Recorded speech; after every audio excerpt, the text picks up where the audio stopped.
బాబు బాబు బాబు బాబు అక్కడ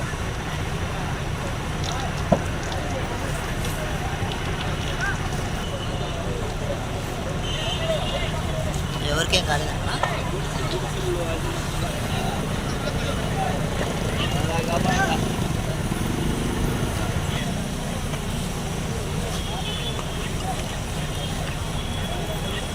బతుకమ్మ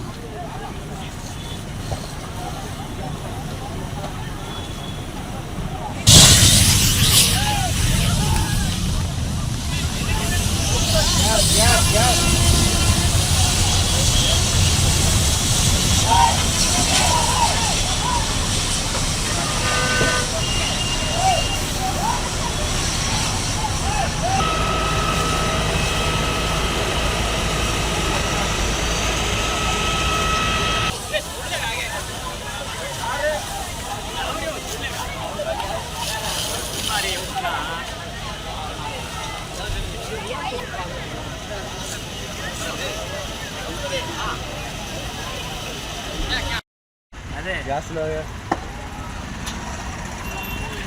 అంటుకుందా దానికి అయిపోయింది. 5 ఇంజనీర్ రాలేదు అసలు ఇప్పటికి. అదే మొత్తం అయిపోయింది కదా అట్లా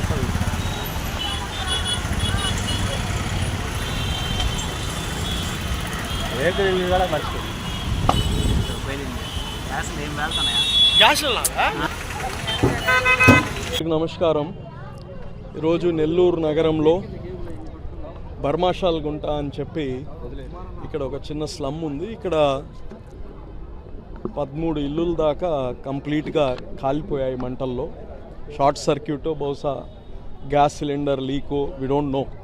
బట్ ఏదేమున్నా ఈ 13 ఇల్లులు కంప్లీట్గా ఏమీ లేకుండా మొత్తం ధ్వంసం అయిపోయింది. పేదవాళ్ళు, నిరుపేదవాళ్ళు. అయితే ఇంకా బాధాకరమైన విషయం ఏంటంటే అందులో ఒక హ్యాండిక్యాప్డ్ అమ్మాయి 34 సంవత్సరాలు 30 సంవత్సరాలు ఉండే నాగలక్ష్మి అనే అమ్మాయిని ఎవరు వాళ్ళ బంధువులు ఎవరు చూసుకోలేదు.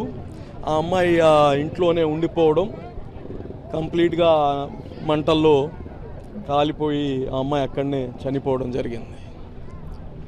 ఇది కలెక్టర్ గారికి చెప్పిన తర్వాత ఇమీడియట్గా తక్షణ సహాయంగా 8,000 రూపాయలు కలెక్టర్ గవర్నమెంట్ తరపు నుంచి తక్షణ సహాయంగా, అది నిత్యావసర వస్తువులు ఇప్పుడు ఇస్తున్నారు. అయితే మంత్రి నారాయణ గారు ఇమ్మీడియట్గా తన సొంత నిధులతో ఈ 13 ఇల్లులకి ఒక్కొక్క ఇంటికి ఒక 15,000 రూపాయలు తన సొంత నిధులు ఇవ్వడం జరిగింది. అది ప్రతి ఒక్కరికి ఇప్పుడే స్పాట్లో ఇచ్చేసాం. అలాగనే ఆ చనిపోయిన అమ్మాయి వాళ్ళ ఇంటికి ఆ కుటుంబ సభ్యులకి కలిపి 50,000 రూపాయలు ఇవ్వడం జరిగింది. ఇవ్వడం కోసం ఏదేమున్నా ఇటువంటి సంఘటన జరగడం దురదృష్టకరం. ప్రభుత్వం గతంలో ఇచ్చేదానికన్నా ఇప్పుడే కలెక్టర్ గారికి చెప్పా, 5,000, 3,000, 8,000 రూపాయలు ఇది ఈరోజు ప్రతి చిన్న పూరి గుడిసెలో కానీ కొన్ని ఎలక్ట్రానిక్ వస్తువులు ఉంటాయి, వాళ్ళ బట్టలు ఉంటాయి. ఇవన్నీ ఆ 8,000 రూపాయలతో వాళ్ళు ఏం చేసుకోలేరు. దాన్ని పెంచి ఇవ్వమని చెప్పాం. అది కానీ మంత్రి గారితో మాట్లాడి ఆ ఎక్స్గ్రేషియా కానీ పెంచి ఇచ్చేటట్టు కానీ మాట్లాడడం జరిగింది. తప్పకుండా ఆ ఎక్స్గ్రేషియా 8,000 కాకుండా ప్రభుత్వం నుంచి ఇంకా పెంచి ఇచ్చే ప్రయత్నం కానీ చేస్తున్నామని తెలియజేస్తున్నాం. ఏం జరిగిందేమో మనకైతే మంటలు ఎట్టిండి వచ్చాయో తెలియదు బాబు. ఇల్లులు అయితే కాలిపోయాని ఫోన్ చేశాడు మా బాబాయ్. మేము అక్కడి నుండి గబగబా వచ్చేసరికి ఒక రవ్వ కాలుతుంది, నీళ్ళే కొడతా ఉన్నారు. మేము వచ్చేసరికి కుంటి పిల్లని ఎత్తుకుంటా ఉన్నాం. మా ఆడబొడిచి అమ్మాయి ఎత్తుకుంటూ ఉంటే అక్కడ కుర్రోళ్ళు అన్నారు, అక్క మేము బయటికి లాగాము, వెళ్ళిపోయింది అక్క అటు అన్నారు. అంటే మేమేం చేసామంటే అమ్మాయి బయటకు వెళ్ళిపోయింది కదా అని అదంతా ఎత్తుకున్నాం. కట్ట అవతల అదంతా ఎత్తుకుతే ఎక్కడా లేదు అమ్మాయి. మళ్ళీ వచ్చి ఇక్కడే అడిగాను, బాబు అమ్మాయి లేదంటే అమ్మాయి మటుకు లేదక్క మేము బయటికి లాగేసాము అన్నారు. తర్వాత మా అబ్బాయి రేకుల మీదకి ఎక్కి నీళ్ళే కొట్టేటప్పుడు అక్కడ చచ్చిపోయి ఉంది. అదే మా అంతే ముద్ద అయిపోయి మొత్తం. ఎంత వయసు అమ్మా? 40 అండి. వికలాంగులు అమ్మాయి, కుడి చెయ్యి కుడి కాళ్ళు వికలాంగులు. చిన్నప్పటి నుండి ఇక్కడ అంటుకోగానే వచ్చి తెలిసిపోయింది బాబు. మాకంటే ఈ రైల్వే వాళ్ళు ఇచ్చిన ఇల్లులు అక్కడ తీసి ఈ ఇల్లులు సాలక మేము పొడిగడ తోటకొని బాడీకి కొంటాం. ఇక తెలియగానే వచ్చాం. ఇగో ఈయనే ఇంట్లో ఉండేది మా బాబాయే. ఫోన్ చేయగానే వచ్చాం అంతే. వచ్చేసరికి కొంచెం తిరిగి అంతా ఎత్తుకుండా పిల్ల బయట ఉందా అని అనుకున్నాం. కానీ తీరా మా బాబు ఎక్కి పైన నుండి నీళ్ళు కొట్టి వాళ్ళు చూసి బాడీ ఉందంటే అప్పుడు తెలిసింది ఆ పాపలో అని చనిపోయిందని. అంతే అండి.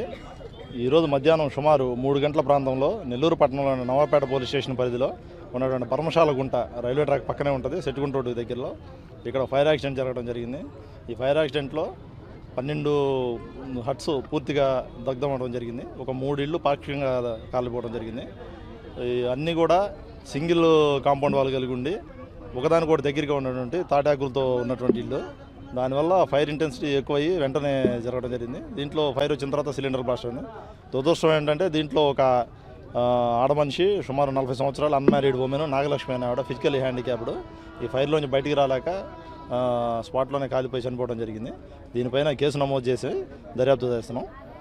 ప్రాథమికంగా తెలిసిన సమాచారాన్ని బట్టి ప్రమాదవశాత్తు జరిగిందని చెప్పేసి ఇంటి వాళ్ళు చుట్టుపక్కల వాళ్ళంతా చెప్తా ఉన్నారు. దానిపైన కేసు నమోదు చేసి చేస్తా ఉన్నాం.